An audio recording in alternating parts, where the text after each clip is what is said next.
foi um ano complicado, né? Hollywood foi testado assim em todos os sentidos. Atores e roteiristas entraram em greve.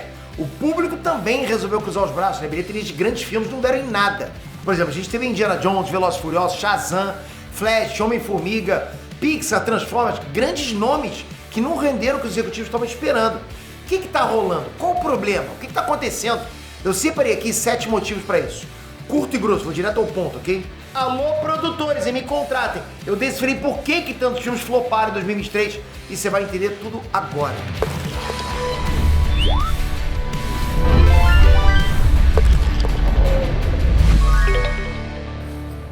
Inestrantes, Peter aqui. Vamos direto ao ponto sem enrolação. Por que vários filmes floparam em 2023? O que aconteceu? Começando. 1. Mudança do público. Os hábitos mudaram, né? Não adianta a gente pensar em números iguais aos de 5 anos atrás. A verdade é que já vinha mudando. As pessoas estão com televisores cada vez melhores em casa, com som de ponta, com tela grande. A internet entrega muita coisa sem você precisar sair de casa, galera. As pessoas estão se acomodando, ficando em casa. Você quer uma comida? Pede pela internet. Quer comprar alguma coisa? Pede pela internet. Quer ver um filme? Tem 300 mil serviços de streaming. Tem séries, tem tudo na palma da mão. Não é como antigamente que você tinha que esperar para ver um filme passar na TV. Agora você escolhe, você quer ver um filme, você escolhe. Aí veio o Covid e obrigou as pessoas a pararem de ir ao cinema. Cinema parou. Foi uma parada brusca que adiantou um processo que já vinha rolando. Qual? As pessoas estão muitas vezes preferindo ficar em casa. Para sair, sabe, encarar trânsito, estacionamento, preço do ingresso, a pessoa pensa 2 vezes, 3, 10 vezes. Só vai pra ver filme garantido de bom. Pode ver que muitos de vocês devem estar se identificando com isso. A galera só quer ver filme que é mais do que um filme. É um evento que todo mundo tá realmente comentando, que tem muito, mas muito hype. Deixou de ser hábito, virou algo especial. E essa é uma tendência difícil de reverter. Tudo que eu trouxe aqui pra vocês, talvez esse aqui seja o mais complicado de reverter agora. 2. Mudança da indústria. Engraçado que a própria indústria sentiu essa mudança e fez o quê? Tomou atitude que só acelera essa mudança. Os caras foram lá e reduziram o intervalo entre o filme sair no cinema e chegar no streaming. Aí o que o cidadão faz? Se o filme não for espetacular, ele vai esperar 2 meses, 1 mês, pra quê? Pra ver no conforto lá da casa dele, no sofá, na cama dele. Aí vira aquele dilema tostinho, tipo, os filmes eles estão chegando mais rápido no streaming porque estão flopando ou estão flopando porque estão chegando mais rápido no streaming? Antes era uma eternidade, agora é questão de semanas. Por quê? Porque os estúdios muitas vezes são donos dos streamings e estão dando tiro no próprio pé. Aí Hollywood reage da forma errada também. Eles começam a pagar menos para roteiristas. O resultado são histórias ruins. Eles tentam compensar com efeitos especiais, mas não tem tanto estúdio assim de efeito especial bom capaz de aguentar a demanda, porque é muito estúdio querendo, entende? Aí o resultado são filmes lançados com efeito especial fraco. Tudo piora, cara, parece que é um caldeirão onde só porcaria vai saindo. 3. Não está fácil para ninguém. Então a gente chega no núcleo da questão. Grana. Se minha TV em casa dá conta, se o filme vai chegar no streaming daqui a 1 mês, por exemplo, se a grana tá curta, eu vou fazer o que no cinema? Pra que eu vou no cinema? Eu sei que a experiência de uma telona não tem igual, né? É bom pra caramba. Se você não for milionário, pô, você não vai ter um cinema em casa.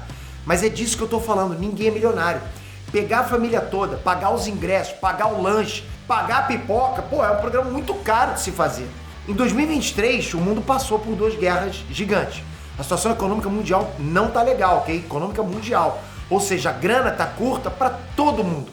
Na hora de cortar gasto, a galera vai cortar no lazer. É o primeiro que vai ser cortado, né? Não dá pra jantar fora? Bora pedir uma pizza. Não dá pra levar geral pro cinema? Bora botar um filme aí pra ver no streaming. É isso, galera. Não tá dando pras pessoas irem no cinema toda semana, é difícil. E o ingresso subiu, né? Parece que disparou até. Pô, complica. 4. Cansaço de franquias. Antigamente, franquia era um investimento relativamente garantido para Hollywood. Antigamente, né? Tipo, uma franquia tinha lá a vantagem da galera já conhecer a história, já conhecer o universo, já conhecer os personagens, então era bacana. Você ia no cinema sabendo que aquilo ia funcionar. O que aconteceu? Os produtores já pegavam uma ideia que tinha sido testada e aprovada pelo público e reciclavam.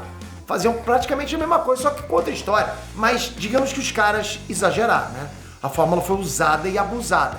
A tal da fadiga das franquias é real, tá acontecendo. E não afeta só o semi. Muita gente acha que é só o semi. Velozes e Furiosos ficou sem gás. Transformers Rise of the Beast não empolgou. A Pequena Sereia virou só mais um remake live action da Disney. Só mais um. E aí, quais foram as maiores bilheterias de 2023? Barbie, Super Mario e Oppenheimer. Nenhum deles faz parte de franquia. Olha o mundo capotando, né? Os 2 primeiros até são marcos conhecidos, beleza. Mas os filmes não são continuação de nada. Não estavam continuando nada. 5. Greve. Bom, pra galera que tá no Brasil, acho que pode até parecer que a greve não afetou nada em Hollywood. Os filmes estão saindo, né? Tá tudo normal nos cinemas, muitos filmes até tinham sido gravados antes, não é? Mas não é bem assim. Quando o ator cruza os braços, ele também não participa do marketing. O ator não vai no lançamento, não dá entrevista, nem pode fazer entrevista, ok? Tudo isso afeta a divulgação. E sem divulgação a bilheteria cai. Olha, uma história pra vocês rápida aqui no meio do vídeo. Eu tava lá no Imagine Land e eu lembro que o Breno tava entrevistando o ator do John Deagle, né, da série Arrow. E o Breno não tinha sido avisado de nada do que ele poderia ou não poderia perguntar pro ator. Então as primeiras perguntas foram sobre a série. E ele não poderia falar sobre a série porque estava no meio da greve. Na mesma hora alguém foi no ouvido do Breno e falou, você não pode perguntar nada sobre atuação. Nada. Se o ator responder sobre atuação naquele momento, ele poderia inclusive ser banido de Hollywood. Ok? Não sei nem se eu podia falar isso pra vocês, mas tô aqui falando. Então, na mesma hora que o Breno ouviu isso, ele não tinha reação. Ele falou assim, e aí, cuscuz? Tá gostando do cuscuz no Brasil? Porque não tinha outro assunto, começou a perguntar coisas do Brasil. Pra você ver como é que fica a parte dos atores, das pessoas envolvidas em produções. Não podem falar nada, então não pode divulgar nada. E o caso mais claro, mais notório disso, segundo os analistas, foi o filme Mansão Mal Assombrada da Disney. A crítica massacrou, mas o Rotten Tomatoes do público tá bom, tá com 84%. Mesmo assim o filme flopou. Por quê? Em condições normais, sem greve, a Disney teria ali o Danny DeVito, a Jamie Lee Curtis e o Owen Wilson fazendo a divulgação maciça do filme em programas de entrevistas. Não rolou. Sem esse esforço, muita gente não ficou nem sabendo que o filme estava chegando. Por isso que volta e meia eu esbarro com algum comentário do tipo, pô, primeira vez que eu tô ouvindo falar desse filme, caramba, nem tinha ouvido falar desse filme antes. Aconteceu com você alguma vez, com algum filme? Pois é, por causa da greve. 6. Fechamento da China. Galera, se liga, alguns anos atrás, Hollywood podia contar com a China como último recurso. Por quê? Porque é um público gigantesco na China. Se um filme entra no mercado chinês e faz sucesso, são centenas de milhões de dólares que entram no faturamento, na bilheteria. Essa fonte secou. A China tá fechando as portas, exatamente isso. Por quê? Primeiro porque o próprio cinema deles cresceu. Eles estão fazendo bons filmes lá, ok? Pelo menos pra eles, né? Não sei, não tô julgando não, mas eles estão fazendo. Então o governo chinês tenta estimular a produção local. É como vocês devem saber, né? O governo lá diz qual filme ou não pode estrear na China. O governo manda. Você gosta se você quiser, ok? Mas é assim que funciona lá. A cada ano que passa, o governo vem reduzindo a quantidade de filmes estrangeiros que lançam na China, filmes de fora, filmes que não são chineses.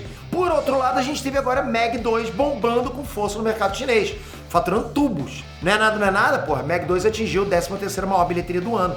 Muito por causa da China. Meg 2 passou Indiana Jones, passou Creed 3, passou The Flash. Porra, um filme de tubarão gigante, cara. Galera, um filme de tubarão gigante. O chinês olhou e falou, tudo bem, esse aqui eu deixo, hein?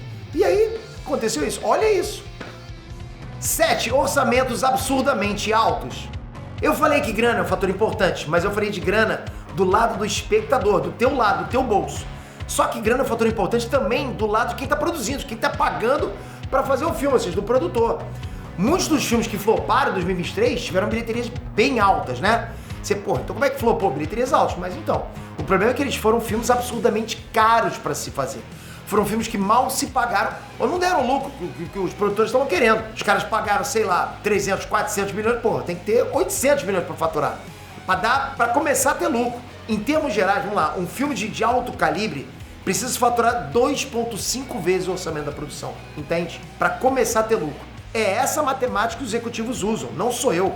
Então, se o filme custou, digamos, 300 milhões de dólares, ele precisa dar um retorno de 750 milhões de dólares nas bilheterias. Caso contrário, é melhor investir do ter pego essa grana e investido em outra coisa, em ações, em imóveis, criptomoedas, sei lá, porque senão não foi um bom investimento.